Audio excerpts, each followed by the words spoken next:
Hello students, welcome back to Sapphire Blue Chem Spark.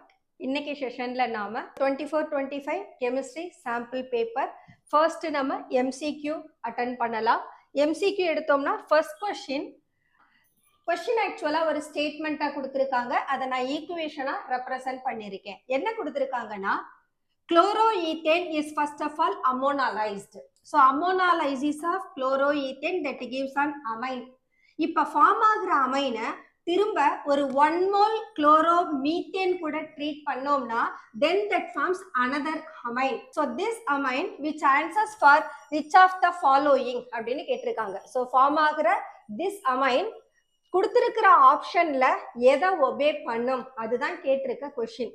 So இப்போ நம்ம இந்த ஈக்குவேஷனை ப்ரொசீட் பண்ணோம்னா ஆக்சுவலா என்ன கிடைக்கும்?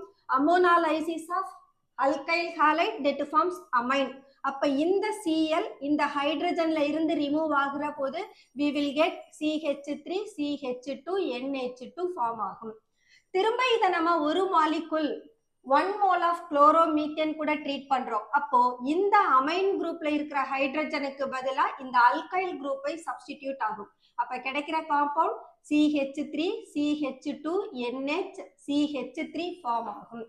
இப்ப பாருங்க, இங்க ஒரு ஆல்கைல் குரூப், இங்க ஒரு ஆல்கைல் குரூப், 2 ஆல்கைல் குரூப்ஸ் இருக்கு. அப்ப this belongs to secondary amine.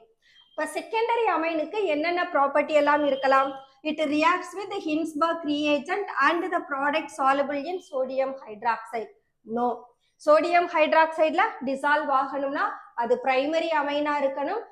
With nitrous acid produces nitrogen. இது secondary amine. நைட்ரஸ் ஆசிட் கூட நைட்ரஜனை கொடுக்காது, அதுக்கு பதிலாக நைட்ரஸோ அமைன் அவங்கள தான் ஃபார்ம் பண்ணும். அப்ப செகண்ட் ஆப்ஷனும் கிடையாது. Third option reacts with benzene sulfonyl chloride. This benzene sulfonyl chloride is nothing but Hinsberg reagent and the product formed insoluble in sodium hydroxide. So this is the correct option for this question. So இங்க secondary amine ஹின்ஸ்பர்க் ரியேஜென்ட்டோட react பண்ணி நமக்கு கிடைக்கக்கூடிய ப்ராடக்ட்ல absence of hydrogen இருக்கும், அதனால அது sodium ஹைட்ராக்சைடுல இன்சாலுபிள். So this is the correct answer. And third last option என்ன கொடுத்திருக்காங்கன்னா does not react with the Hinsberg reagent. இது tertiary அமைனா இருந்தாதான் இந்த ஆப்ஷன் நமக்கு ஒர்க் அவுட் ஆகும். Second question, which one of the following has highest dipole moment? DPM is dipole moment. Dipole moment க்கு formula என்ன? The product of charge and the distance between the ions. அந்த சார்ஜஸ்க்கு இடையில இருக்கக்கூடிய டிஸ்டன்ஸையும் சார்ஜையும் multiply பண்ணா கிடைக்கிறது தான் நமக்கு டைபோல் மொமெண்ட். அப்ப டிஸ்டன்ஸ்ன்ற போது we have to consider the bond between the halogen and the carbon. இப்ப பாத்தீங்கன்னா fluoromethane, chloromethane, iodomethane, bromomethane கொடுத்திருக்காங்க. இந்த காம்பவுண்ட்ல நம்ம எலக்ட்ரோ நெகட்டிவிட்டியை கன்சிடர் பண்ணோம்னா fluorine is more electronegative than chlorine, which is than bromine and than iodine கிடைச்சிரும். But bond length consider பண்ணோம்னா நமக்கு கிடைக்கிறது அயோடைடோட bond length greater than bromide, greater than chloride, greater than fluoride மாறிடும். இங்க நாம டிஸ்டன்ஸையும் கன்சிடர் பண்ணணும், சார்ஜையும் கன்சிடர் பண்ணணும். இப்ப அயோடைடோட டிஸ்டன்ஸ் அதிகமா இருந்தாலும் சார்ஜ் மேக்னிடியூட் ஆஃப் சார்ஜ் ரொம்ப லீஸ்டா இருக்கும். அப்ப அயோடைட கன்சிடர் பண்ண முடியாது. அதே போல புரோமைடும். இப்ப குளோரைடையும் ஃப்ளூரைடையும் கன்சிடர் பண்ணோம்னா fluoride is more electronegative than chloride, but bond length பார்த்தோம்னா ஷார்ட்டரா இருக்கும். அப்போ டைபோல் மொமெண்ட்டை கன்சிடர் பண்றதுக்கு bond length as well as charge ரெண்டையுமே எடுத்துக்கணும்னா then correct option நமக்கு chloromethane இருக்கும். So this is what the correct answer. Third question, match the column 1 and 2. First columnல actinide with radon 5F761 7S2 கொடுத்திருக்காங்க. Then lanthanide plus 3 state has 4F14, completely filled 4F orbital. Then lanthanide shows the plus 4 state. இந்த மூணு question தான் இருக்கு.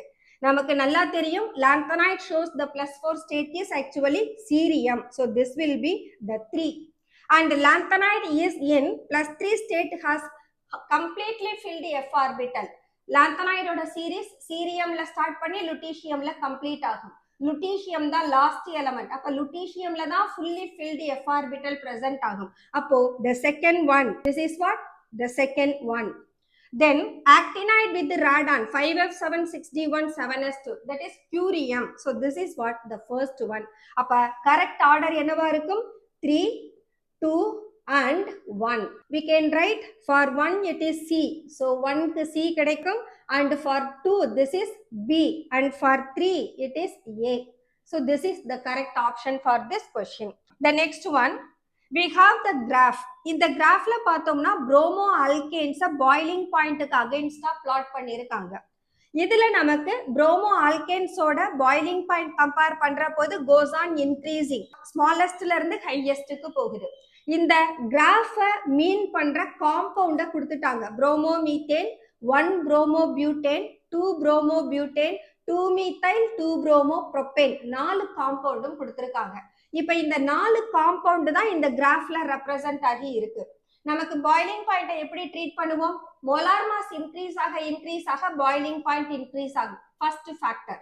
Second one, isomeric halo alkanes எடுத்துக்கிட்டோம்னு சொன்னா அங்க spherical ஷேப்பை reach பண்ற போது பாய்லிங் பாயிண்ட் டிக்ரீஸ் ஆகிரும்னு பார்த்திருக்கோம். ஏன்னா ஏரியா ஆஃப் கான்டாக்டும் வாண்டர்வால் ஃபோர்ஸஸும் டிக்ரீஸ் ஆகுறதுனால. அப்ப இந்த காம்பவுண்ட நாம ஸ்ட்ரக்சர்ல பாக்குற போது லீஸ்ட் நம்பர் ஆஃப் கார்பன் உள்ளவங்க புரோமோமீத்தேன். அப்ப இதோட மோலார் மாஸ் லெஸ். அப்ப இதுதான் ஃபர்ஸ்ட் ஒன்னா இருக்கும். அடுத்து இந்த 3 பேருமே ஐசோமெரிக் பியூட்டேன்ஸ். இதுல யாரு ஸ்பெரிக்கல் ஷேப்ல இருக்காங்க? this 2 methyl 2 bromopropane. அப்ப செகண்ட் ஆப்ஷன் இவங்களா இருப்பாங்க.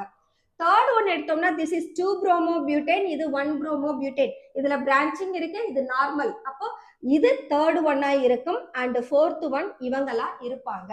இந்த கிராஃபை நம்ம 1 2 3 4னு கொடுத்திருக்கோம். இந்த நம்பரை தான் இந்த காம்பவுண்டோட ஐடென்டிஃபை பண்ண சொல்றாங்க. so the 1 refers to bromomethane, 2 refers to 2 methyl 2 bromopropane, 3 refers to 2 bromobutane, and 4 refers to 1 bromobutane. அடுத்தது இதே கொஸ்டின் பட் விஷுவலி சேலஞ்சு பர்சனா இருந்தாங்கன்னா which of the following has highest boiling point னு கேட்டிருக்காங்க. so the 1 bromobutane has highest boiling point. so the answer is 1 bromobutane. The next question, reactant gives product. இந்த ரியாக்டன்டோட initial concentration கொடுத்துட்டாங்க and அதோட rate constant கொடுத்துட்டாங்க. என்ன கேட்டிருக்காங்கன்னா what is the t half of the reaction, அதுதான் கேட்டிருக்காங்க. இப்போ நம்ம இனிஷியல் கான்சென்ட்ரேஷன் எடுத்தாச்சு, ரேட் கான்ஸ்டன்ட்டை பார்க்குறோம். அதோட யூனிட் பார்த்தீங்கன்னா மோல் பெர் லிட்டர் பெர் செகண்ட்னு இருக்கு. ஆக்சுவலா இந்த யூனிட் ரேட்டோட யூனிட். எப்போ ரேட்டோட யூனிட் ரேட் கான்ஸ்டன்ட்டுக்கு ஈக்குவலா இருக்கும்? அந்த ரியாக்ஷன் 0 ஆர்டர் ரியாக்ஷனா இருந்தாதான் நமக்கு ரேட்டோட யூனிட் ரேட் கான்ஸ்டன்ட்டுக்கு ஈக்குவலா இருக்கும். அப்போ இங்க நம்ம என்னன்னு சொல்லிடலாம், order of the reaction is 0 order reaction. இப்ப 0 ஆர்டர் ரியாக்ஷனுக்கு டி ஹாஃப் கால்குலேட் பண்ணோம்னா t half is equal to initial concentration by 2k. இப்ப initial concentration is 4.62 into 10 power minus 2 divided by 2 into k is 2.31 into 10 power minus 2. அப்ப இந்த ரெண்டு பேருமே cancel ஆயிடுவாங்க. that is equal to 1 second. அப்போ fifth questionக்கான answer 1 second. this is what the correct answer. next question, ஒரு anhydride கொடுத்திருக்காங்க. இந்த அன்ஹைட்ரைட hydrolase பண்ணோம்னா என்ன காம்பவுண்ட் வரும்? Anhydride is the derivative of carboxylic acid. அப்ப எந்த ரெண்டு கார்பாக்சிலிக் ஆசிட் சேர்ந்து இந்த anhydride கொடுத்திருப்பாங்கன்னா we have to write down their structure. C6H5 C double bond O O C double bond O CH3. this is what the structure. வாட்டரால இத split பண்ற போது நமக்கு 2 different carboxylic acid கிடைக்கும். ஏன்னா ஒருத்தர் ஃபீனைல் குரூப், இன்னொருத்தர் methyl group. this side I have OH group, இந்த side எனக்கு ஹைட்ரஜன் வரும். அப்ப compound benzoic acid and ethanoic acid form ஆகும். so the product formed here are benzoic acid and ethanoic acid. next question, colour formula conductivity கொடுத்தாச்சு. Complexes கொடுத்திருக்காங்க, அந்த காம்ப்ளெக்ஸஸோட corresponding colour. இந்த solution suppose இந்த சால்ட்டை நான் ஒரு அக்வஸ் சொல்யூஷனா எடுத்துக்கிட்டேன்னா அதோட கண்டக்டிவிட்டி எந்த ரேஷியோல இருக்கும்னு கேட்டிருக்காங்க. இப்ப எல்லோ கலரா இருக்கிற compound hexa amine cobalt 3 chloride. இவங்கள நாம வாட்டர்ல டிசால்வ் பண்ற போது it dissociates into hexammine cobalt 3 plus ion and 3 chloride ion. அப்ப இவங்க ஒரு டைம் இருக்காங்க, இந்த குளோரைடு அயான் நமக்கு 3 parts present ஆகி இருக்கும். அப்ப இதோட ஆன்சர் நமக்கு 1:3 கிடைக்கும். அடுத்த காம்பவுண்ட் எடுத்துக்கோங்க, penta amine chloro cobalt 3 chloride. So இங்க இவங்களை டிசோசியேட் பண்ணோம்னா இது ஒரு டைம் இருக்கு, தென் இவங்க எத்தனை பேர் இருப்பாங்க, குளோரைடு 2 டைம்ஸ், அப்ப 1:2 எலக்ட்ரோலைட்டா இருக்கும். அடுத்தது கிரீன் கலர். இந்த கிரீன் கலர் வர்ற போது இதோட கண்டக்டிவிட்டியில இருக்கக்கூடிய நம்பர் ஆஃப் அயான்ஸ் எந்த ரேஷியோல இருக்குன்னா 1:1 இருக்கு. அப்படின்னா என்ன அர்த்தம், இங்க வெளியில ஒரே ஒரு குளோரைடு அயான் இருக்கணும். அப்ப காம்ப்ளெக்ஸ் ஆஃப் த டைப் எப்படி மாறிடும், CO Cl2 NH3 4 times Cl னு மாறும். டெட்ராமைன் டைக்ளோரிடோ கோபால்ட் 3 குளோரைடு இவங்க வாட்டர்ல டிசோசியேட் ஆனா இது ஒரு யூனிட், இது ஒரு யூனிட் கிடைக்கும். அப்போ ரேஷியோ 1:1 இருக்கும். ஸோ ஒய்ன்றதுக்கு ஆன்சர் 1:3, எக்ஸுக்கு answer XS CO Cl2 NH3 4 times Cl. This is what X. That's all. 7th question. 8th question எடுத்தோம்னா which of the following contains only beta D glucose as its monosaccharides? கொடுத்திருக்கிற option sucrose, cellulose, starch, maltose. Sucrose எடுத்துட்டோம்னா we have alpha D plus glucose, beta D minus fructose. Cellulose எடுத்துக்கிட்டோம்னா that is made up of only beta D glucose. ஸ்டார்ச்ல alpha D plus glucose அது மட்டும்தான் present ஆகி இருக்கும். மால்டோஸ்லயும் alpha D plus glucose மட்டும்தான் present ஆகி இருக்கும். அப்ப beta D plus glucose present ஆகி இருக்கிற ஒரே polysaccharide cellulose. So cellulose is answer. Which of the following sets correctly represent the increase in the paramagnetic property of the ions? Paramagneticனா நம்ம யாரை கன்சிடர் பண்ணணும், number of unpaired electrons discuss பண்ணணும். நம்ம கிட்ட கொடுத்திருக்கிற ions titanium 3+, Fe2+, Cr3+, Mn2+. மேங்கனீஸ்க்கு 25 atomic number, 25 னு சொன்னோம்னா 3d5 4s2. அந்த 2 எலக்ட்ரான் வெளியில போயிடுச்சுன்னா d ஆர்பிட்டல்ல 5 எலக்ட்ரான் இருக்கும். So this contains d5 electron. Chromium 3+, 24 atomic number. 24 atomic numberக்கு we have 3d5 4s1 னு எழுதுவோம் actual electronic configuration. But chromium ஓட charge 3+, அப்ப it has to lose 3 electron. 4s electron 1 போய்டும், 3d orbital இருந்து 2 electron போய்டும், remaining 3 electron இருக்கும். So chromium ஓட electronic configuration d orbital has 3 electron. Ferrous 2+, அயனுக்கு atomic number 26, அப்ப 3d6 4s2 இருக்கும். இங்க அயன் 2+ ஸ்டேட்ல இருக்காங்க. அப்போ 4s ஆர்பிட்டல் எலக்ட்ரான் போயிட்டா 3d ஆர்பிட்டல்ல 6 இருக்கும். அதுல ஒரு செட் பேரா இருக்கும், ரிமைனிங் 4 எலக்ட்ரான் இருக்கும். So we have to write d6. But இந்த d6 எப்படி பிரசன்ட் ஆகி இருப்பாங்க, 1 2 3. So இந்த மாதிரி பிரசன்ட் ஆகி இருப்பாங்க. அப்ப நம்பர் ஆஃப் அன்பேர்ட் எலக்ட்ரான் 4 இருக்கு. அப்ப Fe2+ ல இருக்கிற number of unpaired 4. Titanium 3+, it is 22. அப்ப 3d2 4s2 னு இருக்கும். அதுல 3 எலக்ட்ரான் போயிட்டா it has 3d1.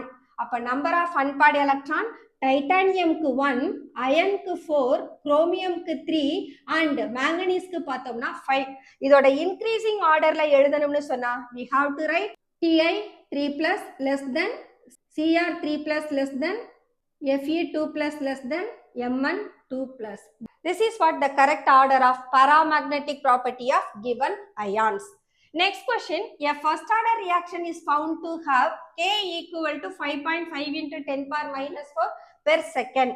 The time taken for the completion of reaction is 1.26 into 10 power 13 second, 2.52 into 10 power 13 second, 0.63 into 10 power 13 second, and D is the reaction never completes. அதுதான் option, அதை நான் நன்னு கொடுத்திருக்கேன்.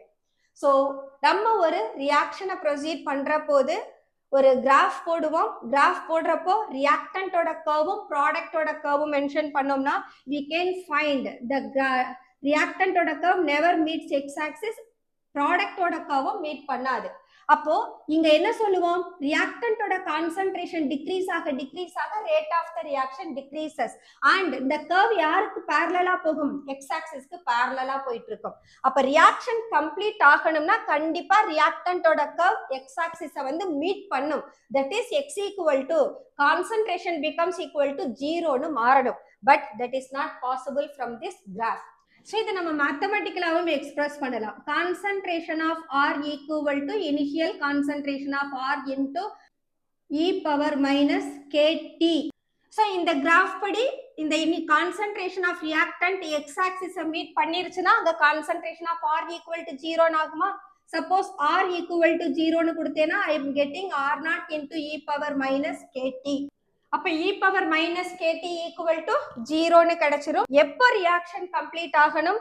T finite timeல இருந்ததுனா reaction never completes. T infinity ஆகுற போதுதான் reaction complete ஆகுதுன்னு சொல்ல முடியும். But that is practically impossible. அப்போ first order reactionக்கு time taken for the completion of reaction அப்படின்னு சொன்னா the reaction it never completes. அப்போ last option தான் நமக்கு answer-ஆ இருக்கும். So the next one, a student was preparing aniline in the lab. She took a compound X and reduced it in presence of nickel as a catalyst. What would be X? எந்த காம்பவுண்ட நீங்க reduce பண்ணீங்கன்னா உங்களுக்கு aniline கிடைக்கும்னு கேட்டிருக்காங்க. Aniline formula C6H5NH2. அப்ப எந்த குரூப்பை reduce பண்ணா NH2 வரும்? We have nitrobenzene. பட் நைட்ரோபென்சீனுக்கு நாம டின் அண்ட் ஆசிட் அல்லது அயன் அண்ட் ஆசிட் தான் எடுத்து செய்திருக்கோம். இங்க இவங்க யார கேட்டலிஸ்டா கொடுத்திருக்காங்க? நிக்கல கேட்டலிஸ்டா கொடுத்து ரிடக்ஷன் பண்ணணும்னு சொல்றாங்க. So this is also possible for the same reaction. X will be nitrobenzene. The next one, which of the following compound gives an oxime with hydroxyl amine? Hydroxyl amine கூட யாரு ஆக்சைமை கொடுப்பாங்கன்னு கேட்டிருக்காங்க. ஆப்ஷன் என்ன? CH3COCH3, propanone. Then ethanoic acid. This is ethanoic anhydride. This is ethanoyl chloride. இப்போ இந்த BCD மூணு பேருமே carboxylic ஆசிடோட டெரிவேட்டிவ். கார்பாக்சிலிக் ஆசிடோட டெரிவேட்டிவ் ஹைட்ராக்சில் கூட ரியாக்ட் பண்ண மாட்டாங்க.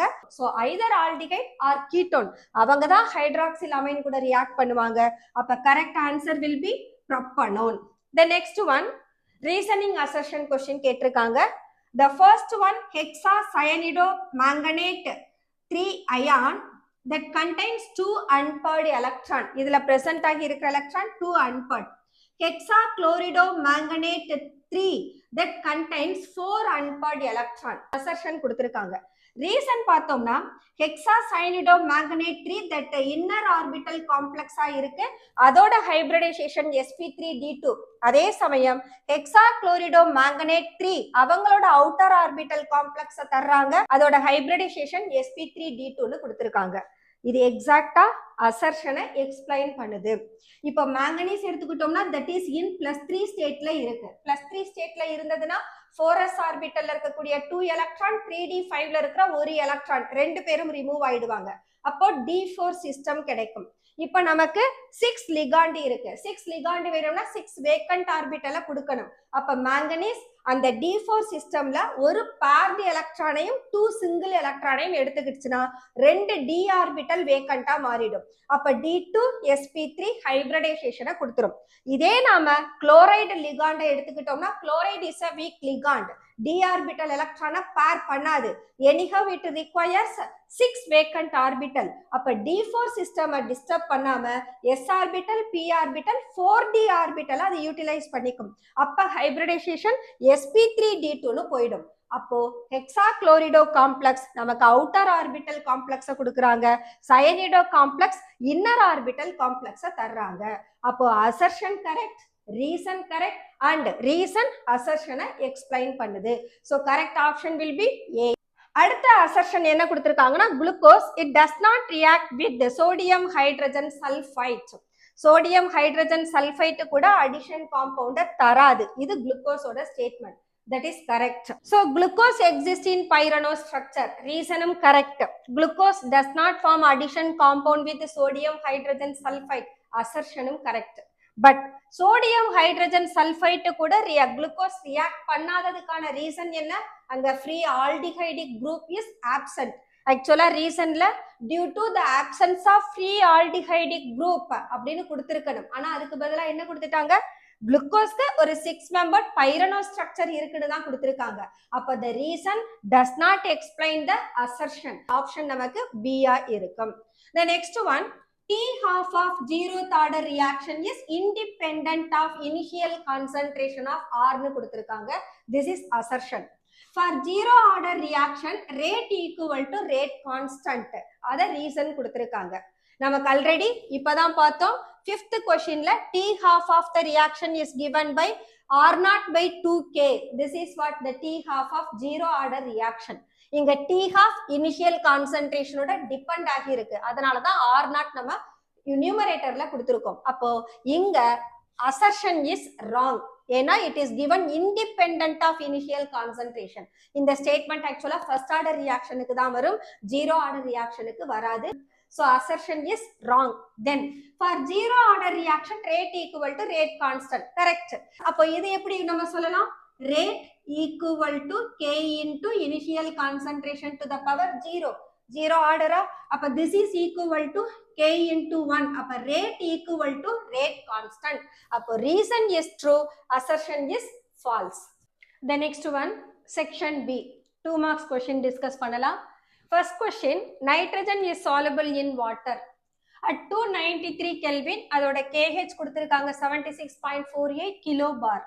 How would the solubility of nitrogen vary at a temperature above 293 Kelvin if the value of KH rise to 88.8 kilobar? Actually, இந்த question நமக்கு Henry's law base பண்ணி வந்திருக்கிற question. Henry's law படி என்ன தெரியும் நமக்கு? Partial pressure is equal to KH into X ன்னு தெரியும். So this is Henry's law. இப்போ இந்த KH is temperature dependent. Temperature increase ஆக KH value increase ஆகும்னு அங்க நாம பார்த்திருப்போம். இப்போ நாம solubility-யையும் KH-யையும் consider பண்ணோம்னா we can write KH equal to P by X ன்னு கிடைச்சிரும். அப்ப KH is inversely proportional to solubility. அப்ப என்ன அர்த்தம்? KH value increase ஆனா solubility decrease ஆகுதுன்னு அர்த்தம். இப்ப என்ன கேட்டிருக்காங்கன்னா, how would the solubility of nitrogen vary at a temperature T above 293 Kelvin? Increase ஆகுமா, decrease ஆகுமா, அல்லது remains constant-ஆ? அதுதான் கேட்டிருக்காங்க. அப்ப நாம இங்க என்ன சொல்லிட்டோம்? KH is inversely related with solubility. அப்ப KH value increase ஆகுது, temperature increase ஆற போகுது. அப்போ solubility automatically decrease ஆகும். So we should write solubility decreases. So solubility of nitrogen decreases as the KH increases above 293 Kelvin. Next question என்ன கேட்டிருக்காங்கன்னா, chloroform. Its boiling point is 61.2 degrees Celsius and acetone அவங்களோட boiling point 56 degrees Celsius. இவங்க ரெண்டு பேரையும் mix பண்ணா நமக்கு ஒரு அசியோட்ரோப் form ஆகுது. இந்த அசியோட்ரோபிக் மிக்சர்ல mole fraction of acetone is 0.339. Predict whether the boiling point of the azeotrope formed will be 60 degrees Celsius or 64.5 degrees Celsius or 54 degrees Celsius. Defend your answer with the reason. Reason கேக்குறாங்க. Azeotrope எப்ப form ஆகும்? The solutions which are showing a large positive deviation of Raoult's law or a large negative deviation of Raoult's law. அவங்க தான் நமக்கு அசியோட்ரோப்ஸா form பண்ணுவாங்க. இந்த question எடுத்துக்கிட்டோம்னா குளோரோஃபார்மும் அசட்டோனும் கொடுத்திருக்காங்க. ஃபர்ஸ்ட் கொடுத்திருக்கிற காம்பவுண்டுக்கு இடையில எந்த மாதிரியான டீவியேஷன் இருக்குன்னு பார்க்கணும் as per Raoult's law. This is chloroform, this is acetone. அப்ப இவங்க ரெண்டு பேருக்கும் இடையில நமக்கு ஹைட்ரஜன் பாண்ட் ஃபார்ம் ஆகும். So we can write, so this is the formation of hydrogen bond. The hydrogen bond interaction is the strong interaction than the existing interaction. Chloroformல ஒரு interaction இருக்கும், அசட்டோன்லயும் dipole interaction இருக்கும். சோ ஆல்ரெடி குளோரோஃபார்ம் அசட்டோன் அவங்கள present ஆகி இருக்கக்கூடிய இன்டராக்ஷனை hydrogen பாண்டோட compare பண்ற போது the hydrogen bond is said to be a strong interaction. அப்ப interaction அதிகமா இருந்ததுன்னா இந்த காம்பவுண்ட் வேப்பர் ஃபேஸ்க்கு போறது ரெடியூஸ் ஆயிடும். அப்ப இவங்க எந்த டீவியேஷனை கொடுப்பாங்க? they exhibits the negative deviation. Negative deviation இருந்ததுன்னா then that forms maximum boiling liquid. So it shows negative deviation. So this shows negative deviation and hence it will be a maximum boiling azeotrope இருக்கும். அப்ப maximum boiling azeotrope-னா we have to compare their boiling point. குளோரோஃபார்முக்கு 61.2, அசட்டோனுக்கு 56. அப்ப இவங்க ரெண்டு பேரையும் நாம mix பண்ண பின்னால கண்டிப்பா இதோட பாயிலிங் பாயிண்ட் அதோட இண்டிவிஜுவல் பாயிலிங் பாயிண்ட்டை விட அதிகமா இருக்கணும். அப்ப கொடுத்திருக்கிற ஆன்சர் பார்த்தோம்னா 60, 64.5, 54. அப்போ the boiling point of the mixture will be 64.5 degree. Therefore, boiling point of azeotropic mixture is 64.5 degree Celsius. The next one, இதோட R question. A soda bottle go flat faster in Srinagar than in Delhi. Is this correct statement? Correct ஸ்டேட்மெண்டா இருந்ததுன்னா ஏன், இல்லைன்னா Y not. So ரெண்டுக்குமே நாம answer பண்ணணும். ஸ்ரீநகரையும் டெல்லியையும் location பேஸ்ல பார்த்தோம்னா ஸ்ரீநகர் இஸ் அட் ஹையஸ்ட் ஆல்டிடியூட்ல இருக்கு. நமக்கு ஆல்டிடியூட்ல போற போது சாலுபிலிட்டி என்ன ஆகும், டிக்ரீஸ் ஆகும். அப்ப சாலுபிலிட்டி டிக்ரீஸ் ஆனதுன்னா கார்பன் டை ஆக்சைடு அந்த சொல்யூஷன்ல டிசால்வ் ஆகுற அளவு குறைஞ்சிரும். கார்பன் டை ஆக்சைடோட டிசொல்யூஷன் டிக்ரீஸ் ஆனதுன்னா the soda bottle will go flat. அப்ப the correct answer is the soda bottle go flat faster in Srinagar because at higher altitude the solubility of gases decreases due to decrease in pressure. higher altitudeல pressure decrease ஆகுது, so solubilityயும் decrease ஆகுது, and hence the soda bottle go flat faster in Srinagar than in Delhi. So this is what the correct answer. So we can write at higher altitudes partial pressure decreases and solubility decreases. Therefore, soda bottle go flat faster in Srinagar than in Delhi. The next question, இதோடைய B question பார்த்தோம்னா how does sugar help in increasing the shelf life of product? யூசுவலா நாம food ஐட்டம்ஸை preserve பண்றதுக்கு சால்ட்டிங்கும் சுகரும் add பண்ணுவோம். இந்த சால்ட்டும் சுகரும் என்ன பண்ணும், பாக்டீரியலோட growth-ஐ இன்ஹிபிட் பண்ணும். சப்போஸ் ஒரு பாக்டீரியம் அதை அஃபெக்ட் பண்ணதுன்னு சொன்னா அதனுடைய டிஃபரன்ஸ் இன் கான்சென்ட்ரேஷனால, that is what we are saying osmosis. Due to osmosis bacterium it goes shrive, சுருங்கிடும், at the same time it goes dies. அப்ப இங்க நாம என்ன சொல்லலாம், இதை நம்ம கேண்டி அப்படின்னு சொல்லலாம், கேனிங் அந்த ப்ராசஸ்ன்னு சொல்லலாம்.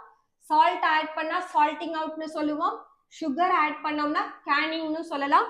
So we are saying the product is preserved with the sugar and hence attack பண்ணக்கூடிய bacterium ஆஸ்மாசிஸ்னால that goes shrive and dies னு சொல்றோம். The next question, write the IUPAC name of the complex. இந்த காம்ப்ளெக்ஸ்ல பார்த்தோம்னா it is a heteroleptic complex. ஏன்னா two different ligands are there. இந்த water monodendate ligand. அடுத்தது oxalate பார்த்தோம்னா it is a didendate ligand. அப்ப எத்தனை டைம் ஆக்சலேட் இருக்காங்க, 2 times, water also 2 times. இப்ப நாம நேம் எழுதுற போது அல்பபெட்டிக் ஆர்டரை ஃபாலோ பண்ணணும். இதனுடைய ஆக்சிடேஷன் ஸ்டேட்டை கண்டுபிடிக்கணும். பொட்டாசியமோட சார்ஜ் பிளஸ், அப்ப இதோட கவுண்டர் சார்ஜ் என்னவா இருக்கும், மைனஸா இருக்கும். But water is a neutral ligand, oxalate is a negative ligand. அப்போ 2 ஆக்சலேட் இருக்கு, டோட்டலா ஒரு ஆக்சலேட்டுக்கு 2 நெகட்டிவ் சார்ஜஸ், அப்ப 2 ஆக்சலேட்டுக்கு 4 நெகட்டிவ் சார்ஜஸ் இருக்கும். குரோமியமோட ஆக்சிடேஷன் ஸ்டேட் +3, அப்ப இந்த 4 மைனஸ்ல இந்த 3 லெஸ் பண்ணோம்னா we will get negative. So காம்ப்ளெக்ஸோட சார்ஜ் மைனஸ். இன்னும் குரோமியமோட ஆக்சிடேஷன் ஸ்டேட் கண்டுபிடிக்கிறதுக்கு என்ன செய்யணும், சோ இந்த ஸ்கொயர் பிராக்கெட்ல இருக்கிற எல்லாரோட ஆக்சிடேஷன் ஸ்டேட்டையும் ஆட் பண்ணா அது சார்ஜ் ஆஃப் த காம்ப்ளெக்ஸுக்கு ஈக்குவலா இருக்கும். இப்ப பாருங்க, வாட்டருக்கு சார்ஜ், ஆக்சிலேட்டுக்கு என்ன சொன்னோம், 2 into -2னு சொன்னோம். இப்ப 2 2s are -4. சோ இப்ப இந்த -4 அந்த பக்கம் போனதுனா +4 ஆயிரும்.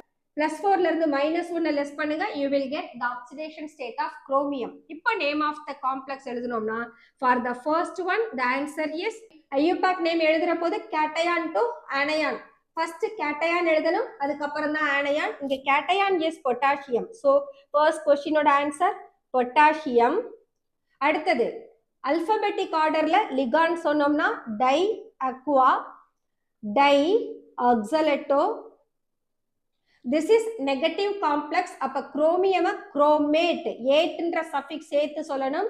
so chromate whose oxidation state is 3 and the complex is ending with a water molecule. அதையும் சேர்த்து எழுதணும். ஒரே ஒரு வாட்டர் மாலிகுல் இருக்கு, so we are writing hydrate. Suppose 2 water molecule இருந்தா டைஹைட்ரேட், 3 வாட்டர் மாலிகுல் இருந்தா trihydrate னு எழுதணும். So this is what the IUPAC name of given complex. Next question, name the metal present in hemoglobin and vitamin B12. So second question la nama first one எடுத்தோம்னா hemoglobin where iron is present. அப்ப the metal present in hemoglobin is iron. Vitamin B12 ஓட name என்னன்னா cyanocobalamin where cobalt is the metal. So vitamin B12 ல present ஆகி இருக்கிற metal cobalt. The next question, complete the following reactions with major and minor products. 3 equations கொடுத்திருக்காங்க. So இந்த equationல first type of reaction பார்க்கணும். First one, bromoethane with potassium cyanide. So இங்க substitution தான் பண்ண முடியும் because the halogen that can be substituted by the nucleophile. அப்ப nucleophilic substitution reaction நடக்குது. இந்த bromoethane நம்ம potassium cyanide ஓட treat பண்ற போது we know well we will get CH3 CH2 CN இவங்க ஃபார்ம் ஆவாங்க. பட் இது எனக்கு ஆக்சுவலா மேஜர் ப்ராடக்டா இருக்கும். மைனர் ப்ராடக்ட் என்னவா இருக்கலாம்? This cyanide is a ambident nucleophile. Ambident nucleophile na CN-NC. So more than one atom that can behave as a nucleophile. அப்ப CN ஒரு ambident nucleophile இருக்கிறதுனால that may give rise to CH3 CH2 NC. அப்ப cyanide எனக்கு major product இருக்கும், isocyanide minor product இருக்கும். So இது actually silver cyanide கொடுத்திருந்தாங்கன்னா isocyanide will be the major product, cyanide will be minor product. But நமக்கு கொடுத்திருக்கிறது potassium cyanide. So இது நமக்கு major product nitriles cyanide கொடுக்கும், minor product isocyanide கொடுக்கும். அடுத்த reaction, ஒரு alkene கொடுத்திருக்காங்க, அது கூட hydrogen bromide ஆட் பண்ணணும். இந்த alkene பார்த்தோம்னா unsymmetrical alkene. Unsymmetrical alkene with the addition reaction நாலே we have to refer Markovnikov rule. அப்ப இங்க Markovnikov rule போடுற போது யூசுவலா நம்மளோட மேஜர் ப்ராடக்ட் செகண்டரியாவோ டெர்ஷியரியாவோ தான் இருக்கணும். that depends on the given alkene.